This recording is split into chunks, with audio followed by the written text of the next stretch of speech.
YouTube frogs, Anaxa is finally here and he's ready to redefine the idea of weakness implants. In this video, we'll be going over everything you need to know about Anaxa in a digestible fashion and showcasing his power at E0. This is going to be done on the CE server, and of course, that means that things are subject to change for full release, so keep that in mind. Let's start off with a full guide on how Anaxa works.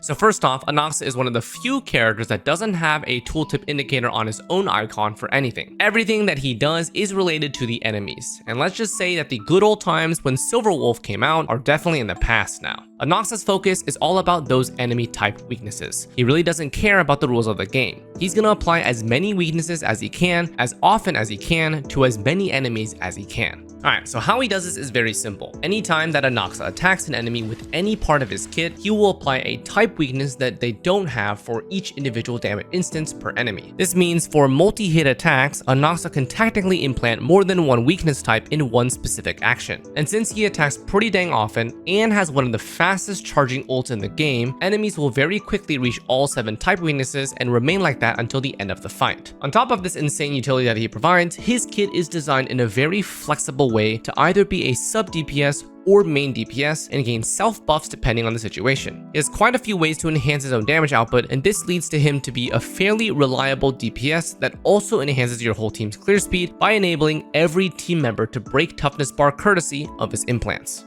So let's take a look at what exactly goes on with Anaxa. When you first check him out in combat, you'll notice a couple immediate things. If you activate his technique beforehand, it terrifies enemies for 10 seconds. Any ally that enters battle from this point will attack with weakness and then implant all enemies with their typing. So optimally, you can enter battle with this technique with the type weakness that the enemy doesn't have to give you an advantage, and it doesn't have to be Anaxa. Once in combat, Anaxa's role is extremely straightforward. If enemies do not have this greenish tooltip, that means that they have 4 or less weaknesses, and Anaxa wants to use his normal skill to implant more. If enemies do have a greenish tooltip, that means they have 5 or more weaknesses, and Anaxa can use either his basic or a skill to activate an extra free skill usage at no SP cost. While doing this, Anaxa's energy generation is extremely fast. On average, only 2 of his own turns are needed for his ult to be up, which, when activated, adds all 7 weaknesses to all enemies, if not already applied, and controls them by CCing them until it's their turn. This cycle then repeats. He continues to use either basic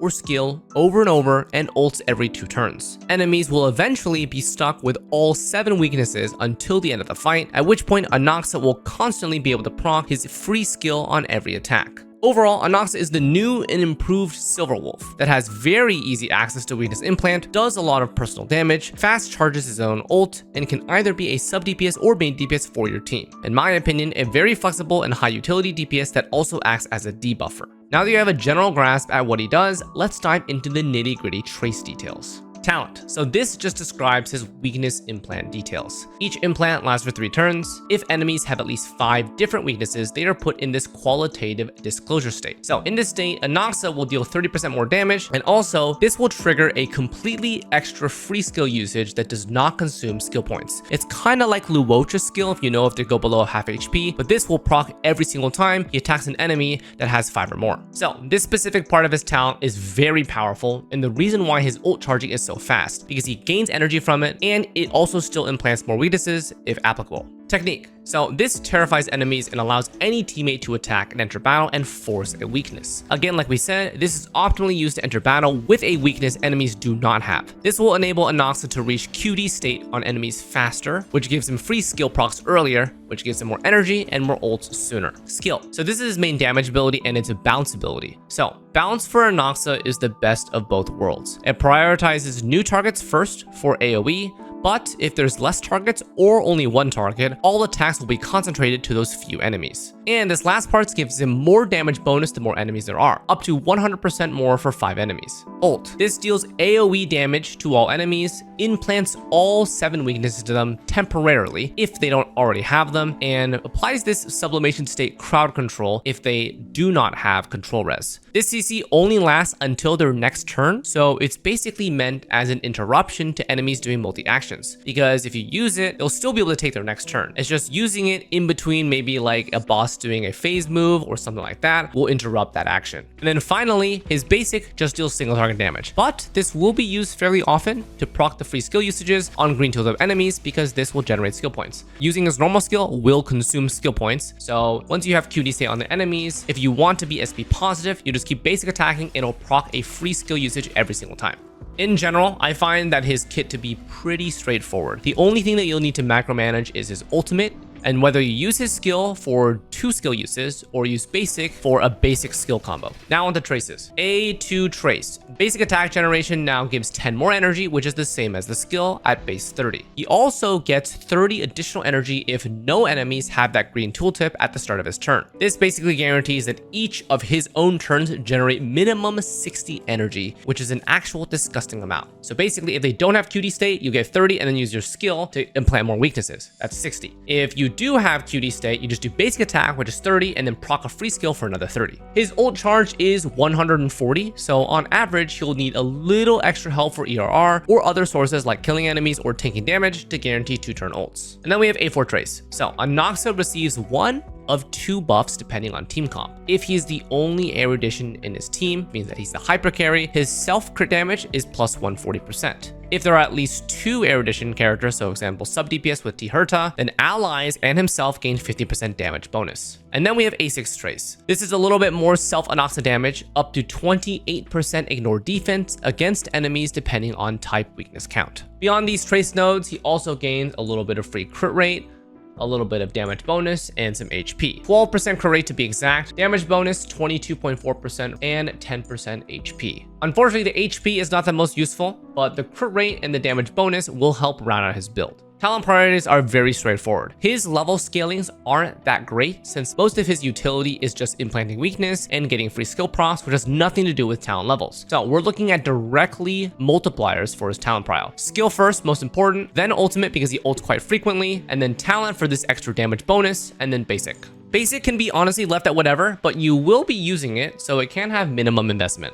Alright, so now let's talk about his Eidolons and if there's anything crazy going on in the first 2. As always, no Eidolon is ever needed, but some provide a lot of value at early stages that they could be worth considering. E1. His first skill usage is free, and basically AoE def reduction for all enemies. The real juice is the def reduction, since the SP will be barely noticeable long term. That being said, def reduction gains the most value if it's stacked with other sources, so this will be dependent on your team setup. E2. Free weakness implant and 20% all type res reduction. This is pretty standard E2, accelerating his free skill usages and providing enemy aura debuff. I would say this is nice, but definitely not the most necessary upgrade considering Anaxa is not truly considered a support and he's kind of like half DPS, right? So for E2 perspective, there are definitely better support upgrades on their Eidolons for general team strength than this one. E3, E5 are trace levels. E4, a personal 30 to 60% attack damage buff. Quite potent for main DPS Anaxa considering his kit design grants him a boatload of crit damage and damage bonus. It's more useful than the average E4 if you're planning to go all the way to E6. E6, 30% final damage multiplier, and both buffs from his A4 trace will apply. If you're going E6, you're probably doing main DPS Anaxa or dual DPS, which means the minimum value you get from this is an extra 50% team damage bonus and 30% final damage for Anaxa. Just to remind you guys, going over to the trace really quick, A4 is the one that gives you 1 of 2 buffs,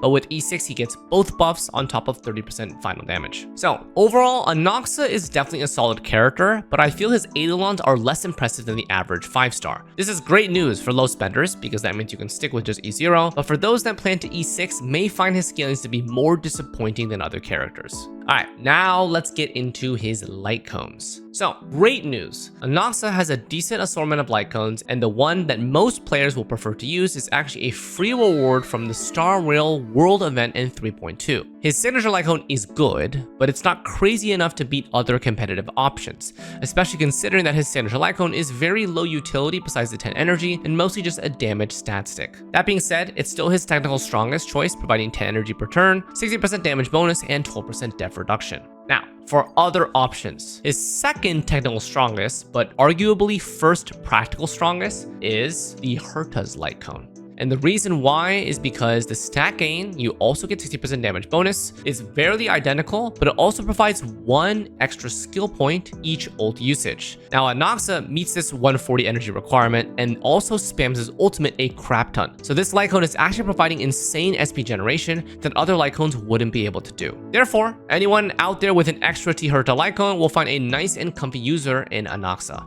Other solid choices, Himiko's Lycone is a good conditional stat stick that provides more value the more enemies are alive. And the final Lycone choice would be Today is Another Peaceful Day. Standard stat stick providing even more damage bonus and is unconditional. You know, the interesting thing is I forgot to mention this. This is actually the free one that I wanted to talk to you guys about. At S5, this one is very, very nice. If we add all of these, we get up to 56% damage bonus and he will have 7 weakness types and also 16% attack. So it's very nice. In my opinion, I would highly recommend staying within the range of Great Cosmic Enterprise because this one you will have S5 for free. And honestly, it's better than all the other 4 stars except for some 5 stars.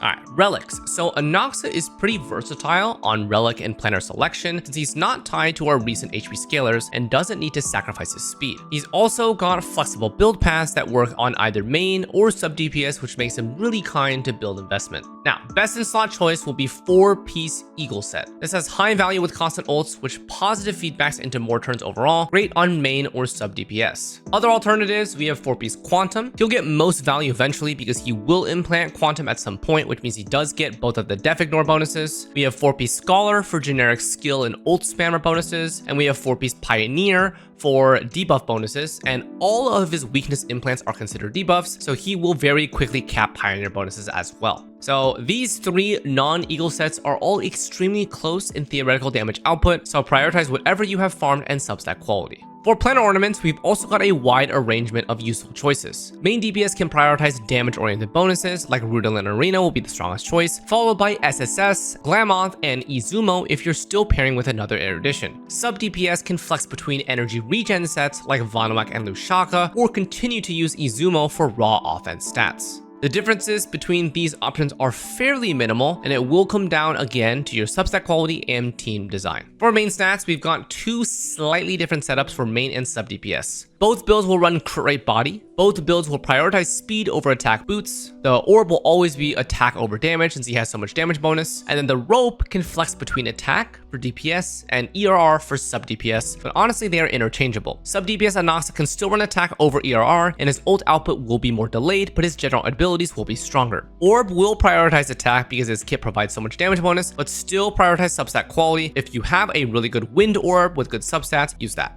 Alright, team comp. So probably the most common usage for Anaxa will either be supporting T Herta or acting as a main DPS. In the T Herta setup, the team comp is pretty set. We have T Herta plus Anaxa plus flex support and sustain. For supports, we've got Tribby, Robin, Sunday, Sparkle, and RMC. In sustain, we'll follow Gallagher and the 5-star premium supports. The most F2P friendly for this comp will likely be T Herta plus Anaxa plus RMC plus Gallagher. This uses minimal investment for the support and the sustain besides the 2 DPSers. Anaxa is a fast and really effective battery for T Herta due to high hit count from his constant free skill procs, type weakness implant to guarantee T Herta deals as much damage as possible, and fast energy generation from those hits. While this comp may struggle to deal super impressive nuke numbers, the fast ult rotations will more than make up for it and feel very satisfying to play. For main DPS, we've got 2 support slots and 1 sustain. So ideally in this situation, we'd like 1 action advancer and 1 general buffer. So action advancers include Sunday, RMC,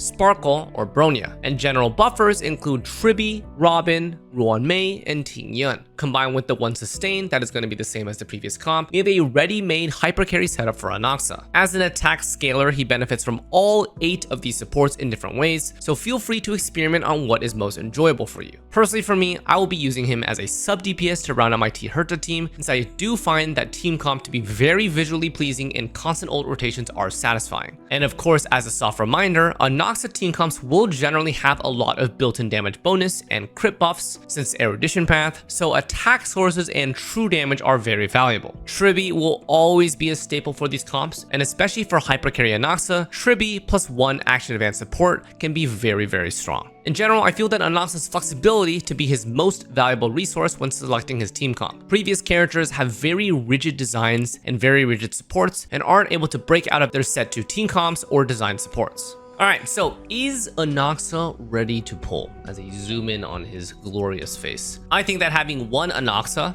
and his weakness utility can be very beneficial. But I also do understand that beyond using him with Herta currently, his value might not seem the most impressive. If your account is stable and able to clear most content, adding Anaxa might not change anything. I do think that his utility makes him the most splashable unit currently, even if they do not directly connect with this kit. He's a much more accessible Silver Wolf and guarantees full weakness implant on all enemies after a short amount of time. Those of you who want a fun project, Anaxa is definitely the best choice for that. The reason is because he can either be a main DPS or a dual DPS, and there are probably some unique team compositions that will do fairly well. At the end of the day, his value is in his weakness implants, which grants the entire team faster toughness breaking, and this is technically useful on any team. Overall, I think Anaxa is an actual F2P friendly fun choice. His Lycone choices are friendly, his builds are very flexible, and his team comps are very flexible. His playstyle is very easy, he ults frequently, and doesn't need much assistance to really get going. In fact, I would think that he enables your other team members a lot easier. So in my opinion, you definitely won't be disappointed in picking him up. Alright, so that's gonna wrap up the full guide on Anaxa. Let's get into some quick showcases. Alright, so we've got showcases ready for you guys. I've got two. I've got Anaxa supporting the Herta, because this is probably going to be the most popular setup for him. And we're going to add both Gallagher and RMC as the low investment, basically readily accessible, sustain, and support for the team. RMC for the action advance and true damage, and Gallagher for just our sustain. So in this particular comp, we have the Herta, Anaxa, and Trailblazer, all with passive techniques, and Gallagher will have the active technique. And this way, when Anaxa terrifies the enemies, we're going to apply the fire weakness from Gallagher to all enemies here. Okay, so lead with Herta, into Anaxa, into RMC, and then enter with Gallagher. All right, so we're gonna get set up here. Pretty standard moves. Boosting Herta here, I guess is fine.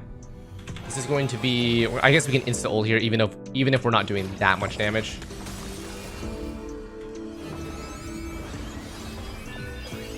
We'll be able to restack, or I could wait.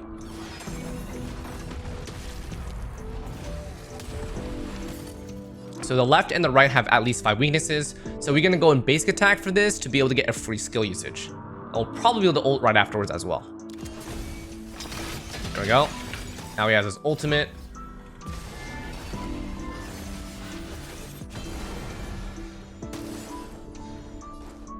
Okay, I think we have enough skill points here. I'm gonna prep my ult.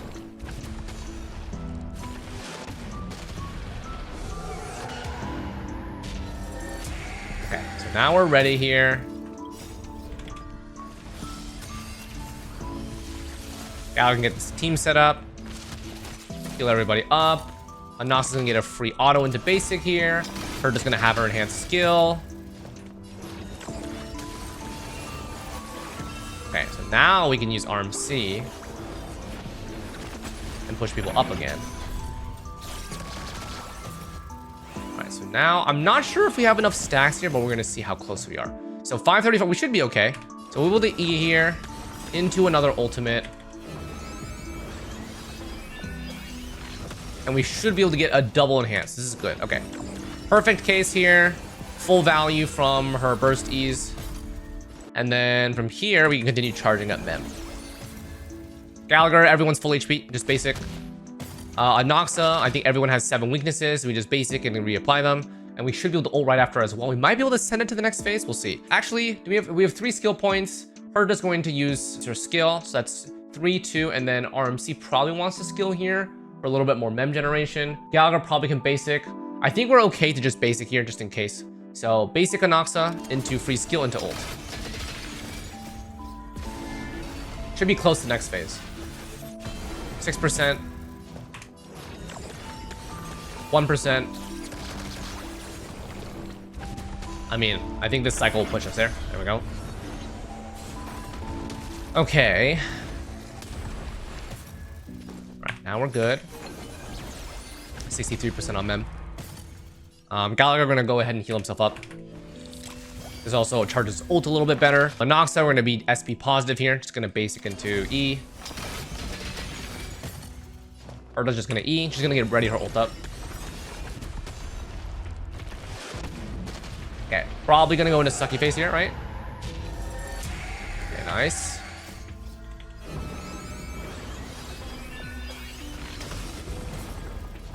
Okay, now we get enhanced E.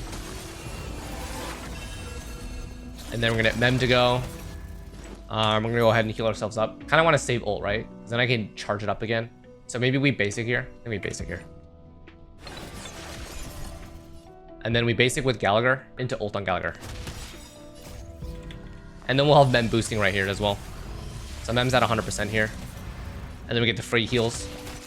And then Mem boosts Herta here. And then now we can do this to charge this back up. Okay, so now we just use E here. Get Herta closer to our ult. Anaxa is going to be able to basic into ult here, so we should be fine. Are we okay to maybe we can double E here for a little bit more damage? So 2 E's here into an ult. Into RMC basic. Actually, it's still besotted, so I think we can RMC. Actually, RMC basic here. Gallagher can also basic. And then Herta's ready. She should be able to... I don't think we're mem buffed. I think that's okay. Because we are max stack here, so we would definitely want to use this.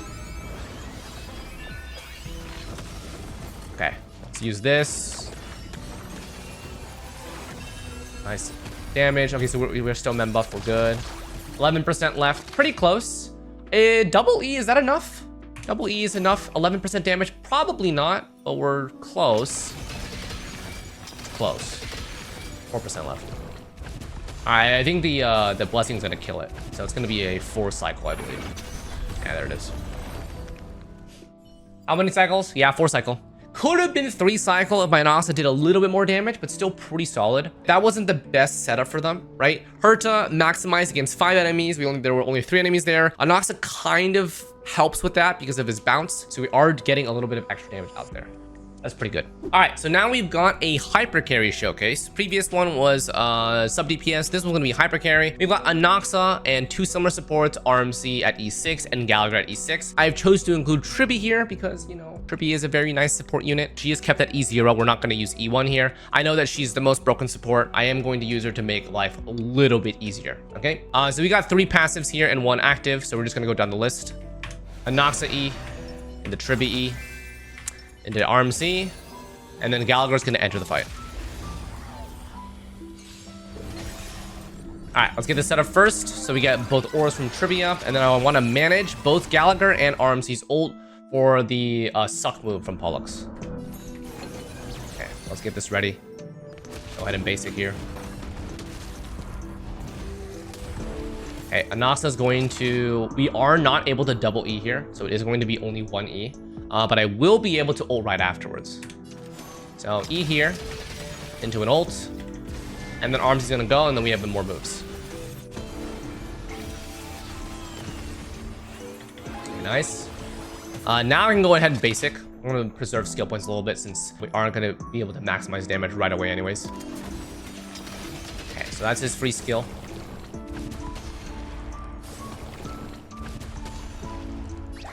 Okay, Tribby can just basic here. I think we're okay to E here. And we're gonna wait. So he's gonna do the sucky move. And then we're gonna initiate with Gallagher's ult.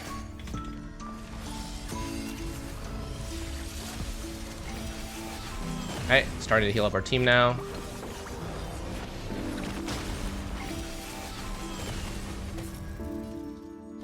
And then EBA.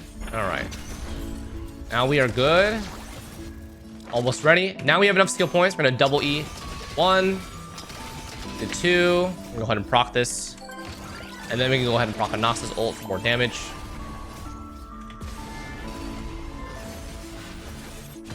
Alright, nice.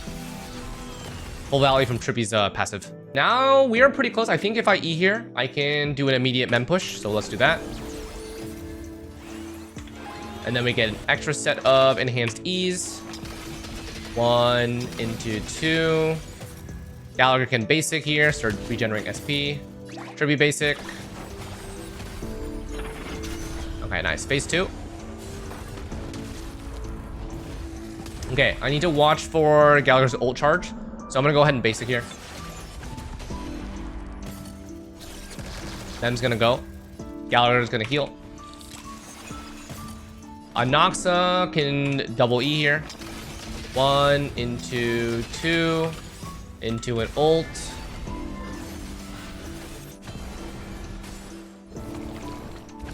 Okay, waiting for it to get to its state, and then we'll do full combos now. Alright, so it's gonna do the suck here. I need to wait for Gallagher. Is upcoming right now, so I'm gonna go ahead and basic RMC. You can wait out a little bit. We can go ahead and double E. We should have enough skill points. 1, 2. Gallagher's gonna go. He's gonna heal anyone up, and then he's gonna ult. And then we're gonna EVA, and then we're gonna RMC ult, and then push Anaxa up. Okay, nice. Okay, so now Mem is gonna move, gonna buff up. Beautiful. Okay, now we get full value from these. We get another set of bounces. 1 into 2 into the ultimate. Okay, Trippy needs to reset her E. She will do that now. And then she'll ult. Now we got both auras back up.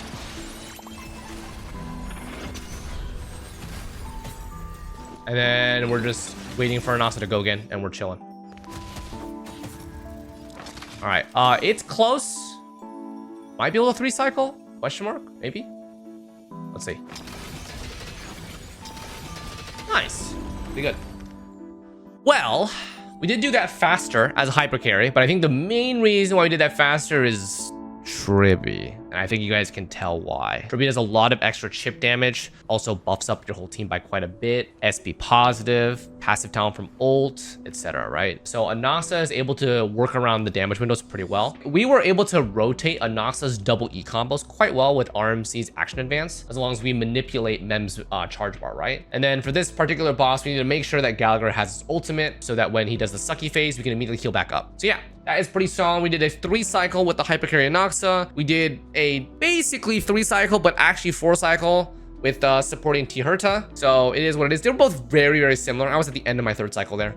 But overall, very, very solid. All right, so that is going to wrap it up. That is Anaxa for you guys. In general, when I play him, it definitely feels like he's a good balance between really, really strong utility and also damage, right? His kit is basically like a nihility and an erudition, but also kind of single target because it's a little bit interesting. His main damage ability is his skill, and his skill is bounce. So bounce means that if there's only one target, it hits that target all of the hits. If there's more than one target, then it'll split the attacks between the targets. So he is kind of a best of both worlds, erudition and single target, which makes him quite easy to splash through since he will not suffer in AoE settings and he will not suffer in single target settings. His weakness implant makes it very easy to break enemies. So basically your entire team is going to be contributing to toughness breaking because he can make sure that the enemies will always have their weakness implanted. These two combined things make his utility and versatility very good. I can see that his team comps can be very, very broad, not just meta, right? Not just supporting Herta and being Hypercarry, but you can definitely test him out in basically any situation. Obviously, he's not going to be like the best choice if we're talking about like super break team or something like that. But if you're looking for someone that's very flexible and can be used in a lot of situations and you won't feel bad about using them, because that's honestly how I feel about Anaxa. I don't feel bad about using him because he is improving my team's capability by quite a bit. Overall, I feel like he's very, very F2P friendly.